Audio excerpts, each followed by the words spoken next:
बिस्मिल्लाहिर्रहमानिर्रहीम। अस्सलाम वालेकुम वरहमतुल्लाहि वबरकातुहू। वेलकम टू द फूड झटपट।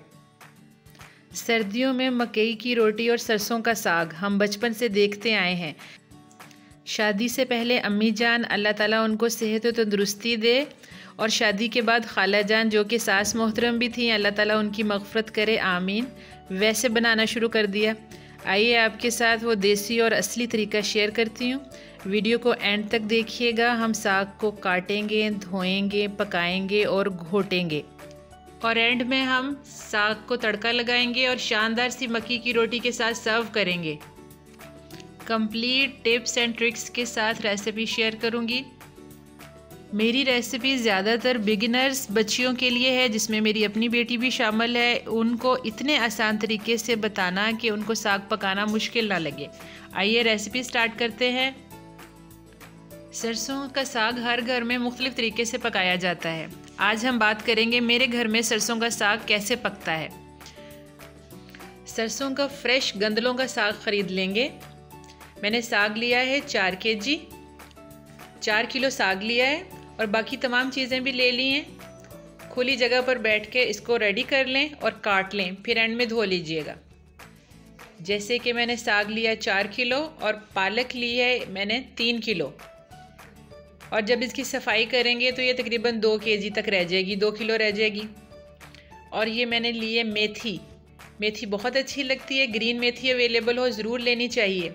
ये मैंने आधा किलो ली है। और ये बाथू लिया है, ये मैंने 1 पाव के करीब लिया है। इसके डंडल उतार देंगे तो बाकी आधा रह जाएगा। हरी मिर्चें मैंने 1 पाव, आधा किलो ली हैं, 1 पाव डाल लूँगी, बाकी कुछ तड़के में डाल लूँगी। ज़्यादा सारा सब्ज़ धनिया लिया है। सरसों का साग कभी भी पत्तों से नहीं बनता, ये बनता है गंदलों से, यानी बड होता है ना, तोड़कर उसको बनाया जाता है। असल में सरसों का साग गंदल से ही बनता है।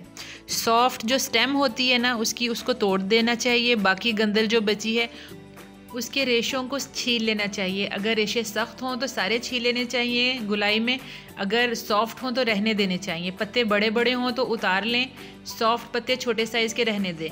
मोटी गंदलें भी होती हैं। ये देसी सरसों का साग है, इसलिए इसकी बारीक बारीक सी छोटी छोटी सी गंदलें हैं। ये देखें, ये एक मुझे मोटे से साइज़ की मिली तो मैं आपको बता रही हूँ कि इसको छील लें। अगर तो रेशा सख्त है तो ऊपर से छील लें। ऐसे उतार के रख लें, सारा साइड पे बना लें, सारी चीज़ें रेडी कर लें। अब इसको काटने का मरहला है। हम इसको काटेंगे बहुत इजी होके। हमारी जो मदर्स थी वो तो दांत के साथ बैठ के बहुत बारीक बारीक नफासत के साथ काटती थी, लेकिन हम लोग क्योंकि अब घोटने से नहीं घोटते, इलेक्ट्रिक बीटर से घोटते हैं, इसलिए हमें कोई प्रॉब्लम नहीं है। हम मोटा मोटा साग भी काट सकते हैं। ये देखिए, मैंने बहुत इजी होके जल्दी जल्दी से साग को ऐसे काट लिया, क्योंकि ये गल जाएगा, कोई प्रॉब्लम नहीं है। हमारे पास इलेक्ट्रिक बीटर है, उसके साथ ये इजीली गल जाएगा। साग काट के अलहदा रख लें, पालक काट के अलहदा रख लें, बाथू और जो मेथी है उसको अलहदा रख लें, क्योंकि साग को हमने 2 पानी धोना है और पालक को, बाथू को और मेथी को हमने 4 पानी कम से कम धोना है। ऐसे तमाम को काट लें और इनको अलग-अलग बर्तन में रख लें, क्योंकि किसी चीज़ में ज़्यादा मट्टी होती है और किसी में कम होती है। तमाम साग को हम रेडी करके रख लेंगे। अब इसको धोने का मरहला है। हमने इस तरीके से एक छन्नी लेनी है, उसको हमने एक बड़े से बर्तन में रख के पानी डालकर ऐसे 1 2 3 दफ़ा धोना है। साग को हम धोएंगे, 2 पानी निकालेंगे, बस इतना इनफ है। साग में ज़्यादा मट्टी नहीं होती। पालक में, बाथू में और मेथी को हमने 4 पानी कम से कम धोना है, उसमें ज़्यादा मट्टी और रेत निकलती है। ऐसे धोते जाएं, बिल्कुल भी कहीं भी बिखरेगा नहीं, ना ही ज़्यादा हेडेक है। कटने के बाद धोएं तो बहुत ईजी रहता है। तो हमने धो लिया। अब हम एक बड़ा सा पॉट लेंगे, बर्तन लेंगे, जिसके अंदर हम साग डालते जाएंगे। हमने आधा साग डाला, ये देखिए हमारा बर्तन फिल हो गया, क्योंकि अभी इसका वॉल्यूम ज़्यादा है। जैसे ही ये पकेगा तो ये नीचे चला जाएगा। तो हमने आधा डाल दिया है। इसके अंदर 1 लीटर हमने पानी डाल देना है, और इसके अंदर 2 चम्मच नमक के डालेंगे। अब इसके ऊपर ढक्कन दे देंगे। ढक्कन देकर हम 15 मिनट इसको पकने देंगे तेज़ आंच पे। 15 मिनट बाद जब ढक्कन खोलेंगे, देखिए काफ़ी नीचे चला गया है साग। अब हम इसके अंदर एक दफ़ा से चम्मच चला लेंगे और हम बाकी का साग डालेंगे इसके अंदर और हरी मिर्चें भी ऐड करेंगे। हरी मिर्चें मैंने 2 मुट्ठियाँ भर के इसमें डाल दी थी, क्योंकि इसमें रेड मिर्च नहीं डालते, हरी ही डालते हैं। सुरख मिर्च की ज़रूरत नहीं है। तड़के में भी जहाँ पर हमें लगे कि स्पाइस कम है अगर, तो हम हरी मिर्चें ही ऐड करेंगे। आधी हरी मिर्चें मैंने डाल दी हैं और आधी हरी मिर्चें मैं तड़के में ज़रूरत पड़ेगी तो डालूँगी। अब देखिए साग पक रहा है। अब बर्तन को ढक देंगे और 2 से 3 घंटे हम स्लो हीट के ऊपर इसको पकाएंगे। अब साग गल चुका है, पक चुका है। अब हम इसकी आग बंद कर देंगे और इसको ठंडा करेंगे। ठंडा करने के बाद हम इसके अंदर अलन डालेंगे।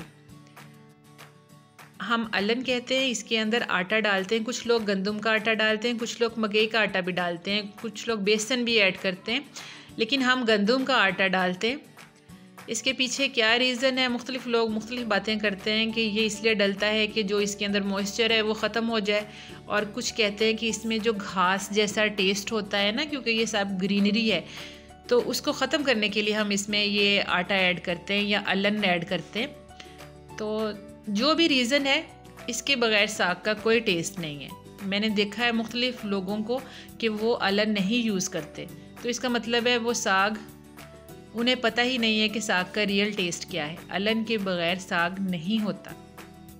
जो नहीं यूज़ करते वो एक दफ़ा मेरी रेसिपी से करके देखें। जो कर रहे हैं यूज़ वो तो एग्री कर रहे होंगे मेरे से कि वाकई मैं सही कह रही हूँ। गंदम का आटा मैंने 2 कप के करीब शामिल करके उसको मिक्स कर लिया है स्मूथली, और फिर मैं इसमें इलेक्ट्रिक बीटर चलाऊँगी और मैं इसको, ताकि अच्छी तरह से इसको मिक्स कर लूँ और इसको स्मूथ पेस्ट बना लूँ। ये देखिए अब वेलवेटी सा टेक्सचर बन गया है, स्मूथ पेस्ट बन गई है। अब ये रेडी है। अब हम इस अलन को पकाएंगे। मैं आग के ऊपर इसको चढ़ाऊँगी, फुल फ्लेम कर दूँगी और इसको 15 मिनट तक पकाऊँगी यहाँ पर ढक्कन देकर, क्योंकि इसमें से इतने बड़े बड़े बबल्स निकलते हैं जो दीवारों पे लगेंगे, आपके ऊपर लगेंगे और आपको जलाएंगे। इसलिए आपने इसके ऊपर ढक्कन दे देना है और 15 मिनट इस अलन को पकने देना है। 15 मिनट के बाद फिर हम इसको तड़का लगाएंगे। ये देखिए हमने ऐसे ढक्कन दे के पकाया। अब ये रेडी हो गया, ये पक चुका है 15 मिनट। अब हम इसको एक साइड पे कर लेंगे। कढ़ाई को आग पे चढ़ाएंगे, उसमें 1 कप ऑयल डालेंगे। आप घी डालें, ऑयल डालें, जो मर्ज़ी डालें। देसी घी डालें तो बहुत शानदार रहेगा।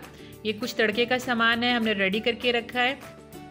सब्ज़ प्याज और सब्ज़ लहसुन जो है वो अगर मार्केट से मिल रहा हो तो बहुत अच्छा है, उसका तड़का लगाएं। अगर सब्ज़ प्याज अवेलेबल ना हो तो आप नॉर्मल प्याज ले लें। 1 अदद प्याज ले लें बड़े साइज़ का और उसको चॉप करके इसमें डालें, बारीक बारीक काट के इसके डालें। हमने इसको ब्राउन नहीं करना, हमने इसको लाइट कलर देना है।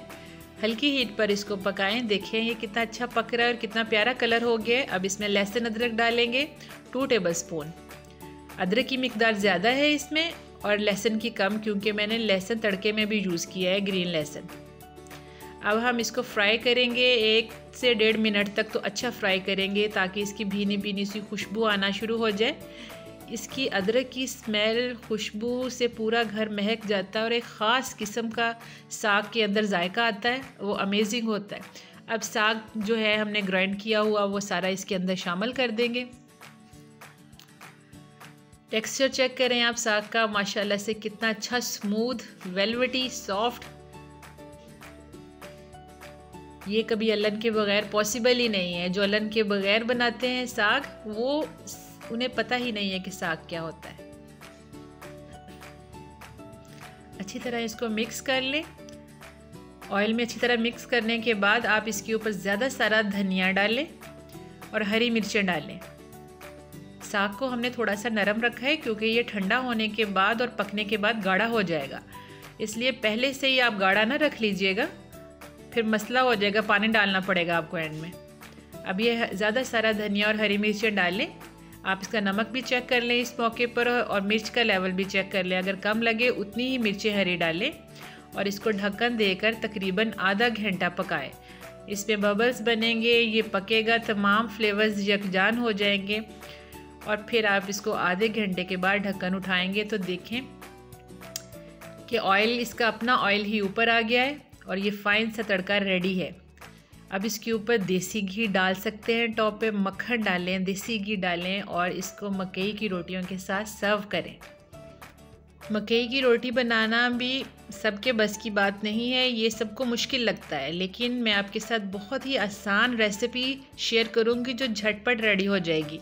लेकिन ये वीडियो कुछ लंबी हो सकती थी, इसलिए मैं नेक्स्ट वीडियो में आपके साथ मकई की शानदार सी रोटी शेयर करूंगी। लीजिए, मज़ेदार सा शानदार सा सरसों का साग रेडी है। ये वो तरीका है जिस तरीके से मैं साग पकाती हूँ। तो हर किसी का अपना स्टाइल है, वो अपने तरीके से पकाता है, लेकिन आप मेरी रेसिपी ज़रूर बना के देखिएगा, बहुत अच्छी लगेगी आपको। आप फीडबैक देने पे मजबूर हो जाएंगे इंशाल्लाह। वीडियो अच्छी लगे तो लाइक और शेयर कर दिया करें, और अगर चैनल पर नए हैं तो इसको सब्सक्राइब कर लें और बेल आइकन को भी प्रेस कर दें ताकि मेरी नई आने वाली वीडियोस का नोटिफिकेशन मिलता रहे। आप वीडियो में देख सकते हैं कि मकई की रोटी कितनी शानदार, सॉफ्ट और बारीक बन के रेडी हुई है। बहुत ज़्यादा मोटी नहीं है, बहुत अच्छी सॉफ्ट रेडी हुई है। तो इसकी रेसिपी मैं नेक्स्ट शेयर करूँगी इंशाल्लाह बहुत जल्द। और साग का टेक्सचर चेक करें, माशाल्लाह से मुंह में देख के पानी आ रहा है। अब इजाज़त दीजिए, अपना बहुत सा ख्याल रखिएगा, अपना और अपने गिरदो नवा का ख्याल रखिएगा, दुआओं में याद रखिएगा। फिर मिलेंगे नेक्स्ट झटपट रेसिपी के साथ। इजाज़त दीजिए, अल्लाह हाफिज़। Thanks for watching.